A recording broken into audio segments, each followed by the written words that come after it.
Hello children, today let us learn about a different concept altogether, and this question is also taken from this chapter, The Rise of Nationalism in Europe. And before going into the matter, the exact concept, first let us learn where is England or United Kingdom situated on the Europe map. Children, this is the political map of Europe.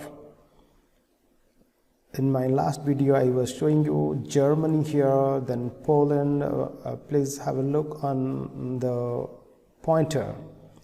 Then France, just below Germany, France, then just below that Spain, and just nearby Spain is Portugal. So from Germany, if I move my cursor towards left, this is United Kingdom. So the British Isles, we can find it. So this particular area where I am just moving my cursor, United Kingdom. So let us move on to the left side. Specifically, this is the map of United Kingdom. First, I want to show you, okay, this part, yellowish part is England. This is called, whole yellowish part is called England. Just left side of that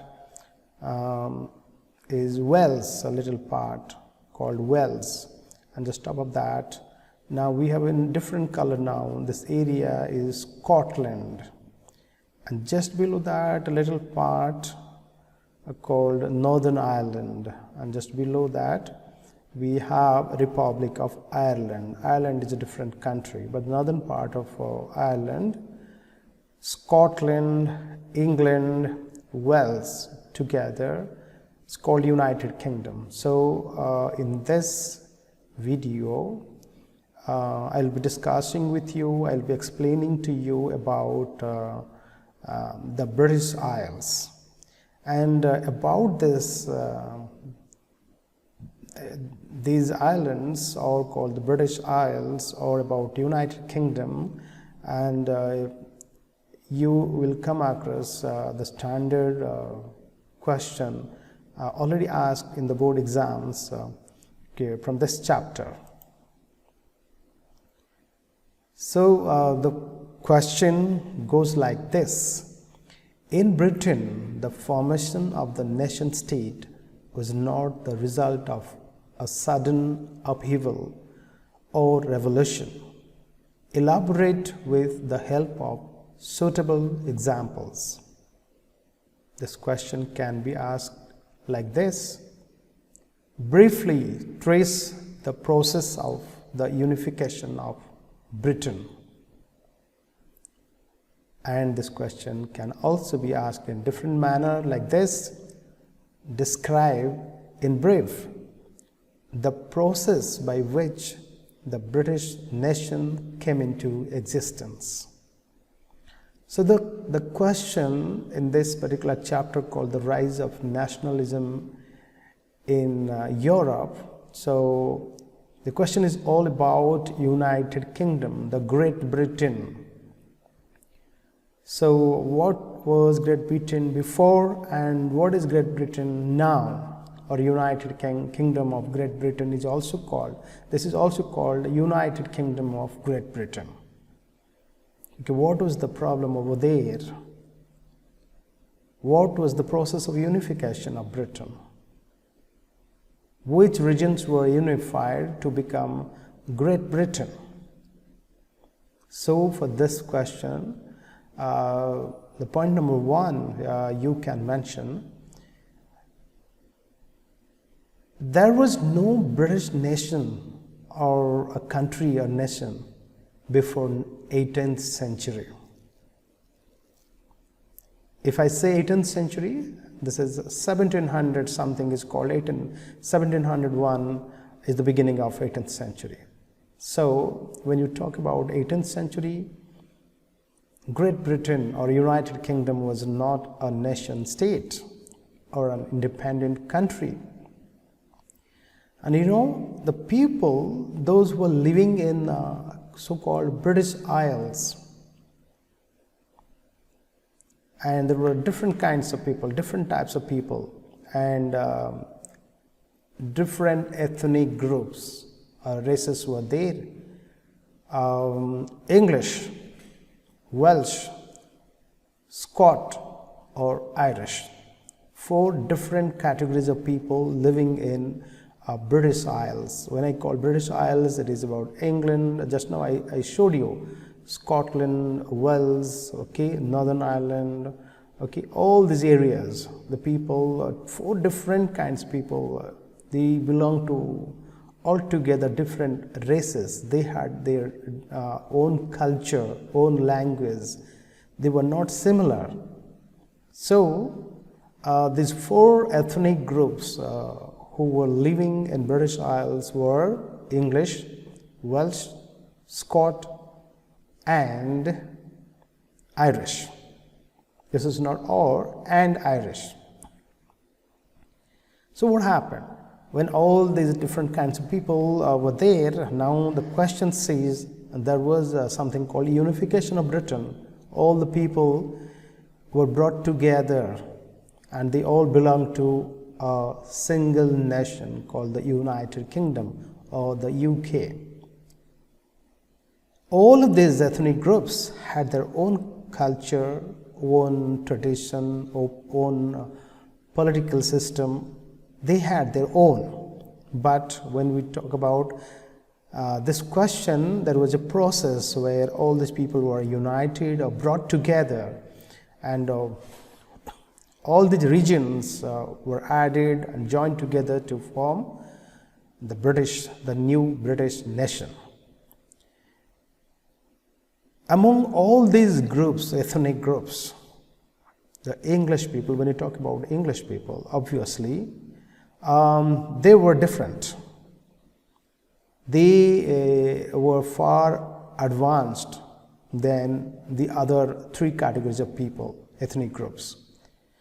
The English nation steadily grew in wealth, importance and power. It was able to extend its influence over the other nations of the islands. Like the English people, they were so rich, wealthy, and they were so powerful that they could exert pressure or their dominance or influence over the other 3 ethnic groups, Welsh, Scot and Irish people.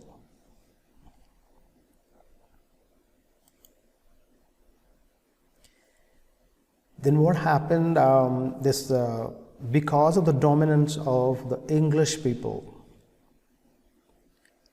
it was easier because the English people only took the initiative how to bring all other ethnic groups together, how to capture all the regions, how to get all the regions and bringing them together as a single nation. But before that, I want to tell you, this is again in 17th century, 1688, the English Parliament seized power from the monarchy. And that was when we talk about this process of, when we talk about the monarchical form of government in England, and this English people, they could set up parliament, and with a protracted conflict, so much of complex conflict or clashes with the monarchy, the English Parliament somehow seized power. Okay, and you know, this English people and making England as the center of all the activities in the British Isles. So English people were the dominant race, and England, the region, there were 4 regions I'm talking about.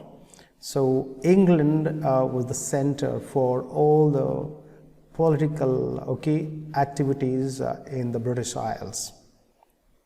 So, with the initiative of the English people, wealthy English people, and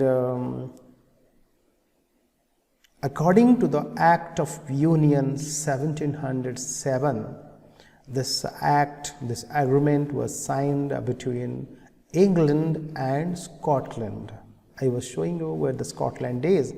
Okay, so these two regions joined together and they formed United Kingdom.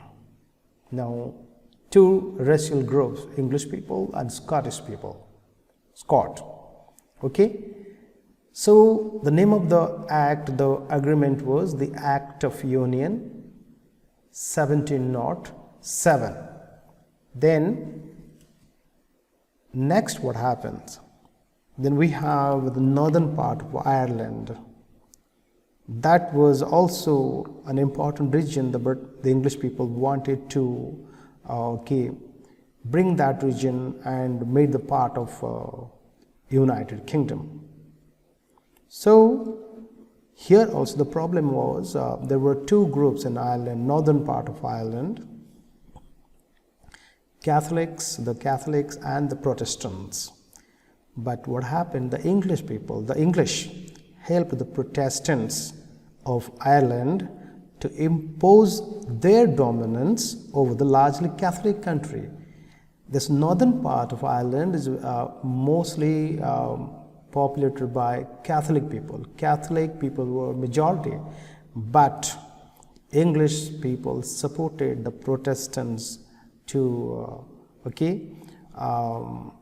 supported and helped them to impose the minority, that is Protestant minority dominance over them, and there were conflicts in northern part of Ireland, and one group was supported by the English people, and finally according to one agreement, there were some conflict clashes, and finally an act was also signed according to the Act of Union 1801.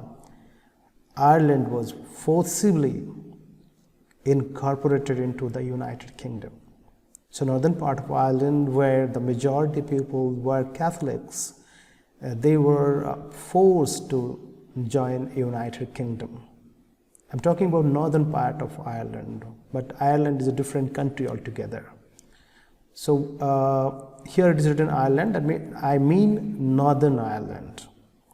So English people, they brought Scotland and made United Kingdom. Then the other region in the British Isles called the northern part of Ireland, and that was also added to the United Kingdom. That was done in 1801. Then after that, England, Ireland, Welsh, the little part next to England, that was for that the English people did not have to struggle so hard to go for the unification. That was not a difficult process at all. So that was the English people could easily dominate. Could be dominating over the Welsh people. But the problem was with Scotland and the Northern Ireland. So as per the Act of Union 1707 and as per the Act of Union 1801, Scotland and Ireland, two regions, were added or integrated into England, and it became United Kingdom. So this is how the different regions, Welsh, the region where the people called Welsh, where the people speaking the language living there, then Scotland and Northern Ireland. So all these regions were united in the process of unification. The initiative taken up by the English people, the wealthy, intelligent English people, you can call it. Then after that, what happened? So the United Kingdom of Great Britain was created. A nation, a British nation, a new British nation was created, where all the four categories of people started living in one nation, one country, the New Britain. But the English culture dominated over others in the new British nation. They were already in dominating character. The English people had a dominating character. They were wealthy people compared to the other three races: Scot, Irish, and Welsh.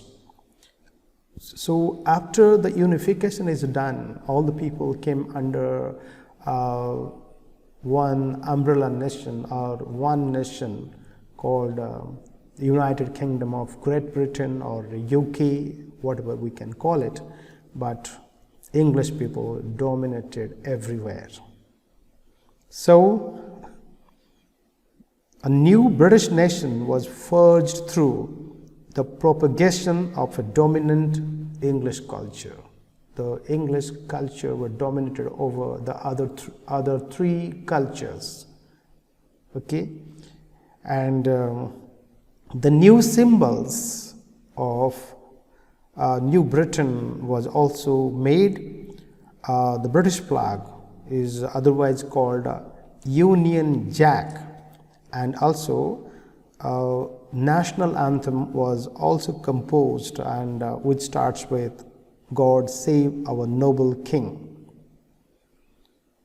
Only the English language, culture, were actively promoted.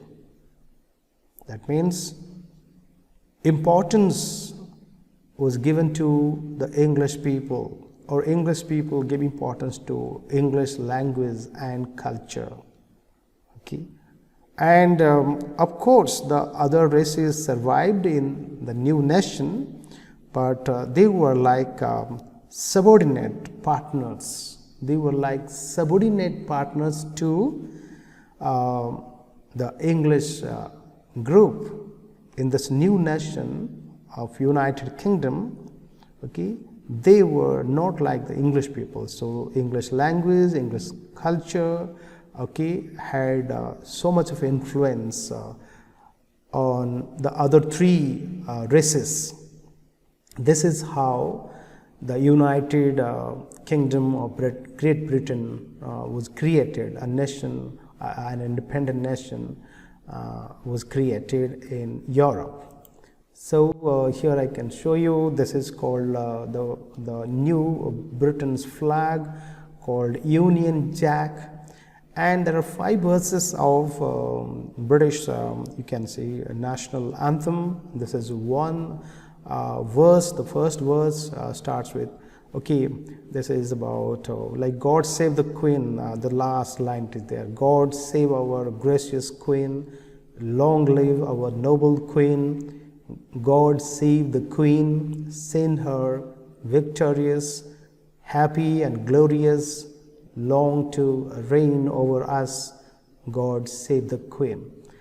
So this is how the new nation, the British Isles, joined together, all the different regions, and forged together to form the United Kingdom of Great Britain. That's it all about this particular question. And the children, as you know, the question was asked, what was the process of, here you can find it out. Now, what was the process of the unification of Britain? Question is like this: briefly trace the process of unification of Britain. Or in Britain, the formation of nation state was not the result of a sudden upheaval or revolution. Elaborate with the help of suitable examples. So basically, in this question, we need to mention this about the 4 ethnic groups: English, Welsh, Scot and Irish. How all the regions were united, and formed the United Kingdom of Great Britain, the new nation, the British nation. So that's all, children. That's all for today, and this is a very important question, and this question was asked for a few times in your board papers. Thank you so much. Bye.